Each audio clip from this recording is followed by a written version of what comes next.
Imagine building a $100 million airport, but without a control tower and in the middle of the snow-covered Swedish wilderness. Instead, every plane landing here is guided by someone sitting 300 kilometers away, watching through ultra-wide monitors fed by high-definition cameras and sensors installed at the airfield.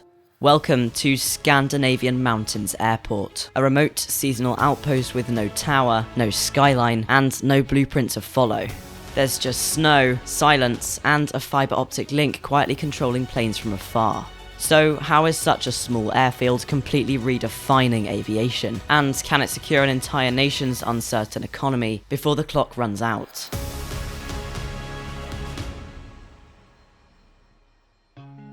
Now, it might seem like an unlikely place for such a bold idea at first, but when you look closer, the strategy behind this frozen runway starts to make a lot more sense. Scandinavian Mountains Airport is located on the border between the ski resorts Sälen in Sweden and Trysil in Norway. Together, they represent over 7 million annual guest nights and is one of the largest ski areas in the world.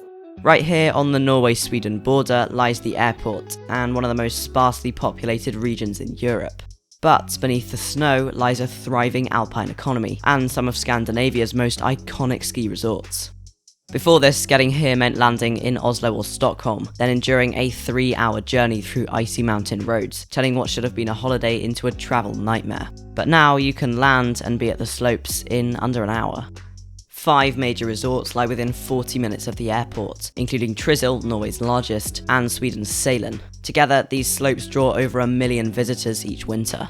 And that matters because this airport wasn't built just for convenience or tourism. It's part of something much bigger.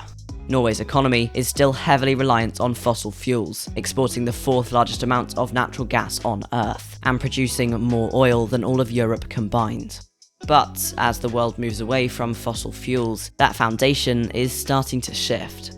So rather than wait, Norway and Sweden are investing in new pillars of income. The most promising of those is sustainable, high-value winter tourism. A recent survey found that 71% of Norwegians support growth in the tourism sector. That's a far cry from places like the French Alps, where over-tourism has sparked backlash. Here, the welcome mat is still firmly out.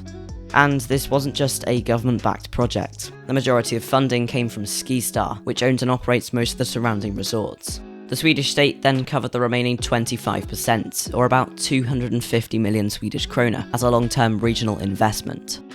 In aviation, location is everything, and this one delivers something almost no other airport can: near direct access to some of Europe's best skiing. When construction wrapped up in late 2019, it certainly wasn't a refurbishment. It was a completely from-scratch build, delivered under Arctic conditions. The team laid a 2,500 metre runway, built a 9,500 metre square terminal, and installed hangars, taxiways, and support infrastructure on what had once been a modest flying club airstrip. To minimise the environmental impact, materials were sourced locally. Millions of tons of rock and gravel were sourced from nearby quarries. Geothermal heating and adaptive LED lighting was installed, along with a CO2 sensor-driven ventilation system, scaling airflow to real-time passenger volume. According to engineers, the terminal includes twice the tech and security of airports many times its size. And none of it came easy. Deep snow, sub-zero temperatures, and just a few daylight hours meant every concrete pour was a race against the cold. Roads had to be cleared before crews could even begin. Trucks moved in convoys, and work often happened under portable floodlights. The project was certainly not straightforward, but if you're enjoying how it unfolds, make sure to subscribe to Airside Vision for more deep dives into the world's most ambitious and unconventional aviation projects. So when Scandinavian Mountains Airport opened on December 22nd, 2019, it didn't just bring the mountains closer.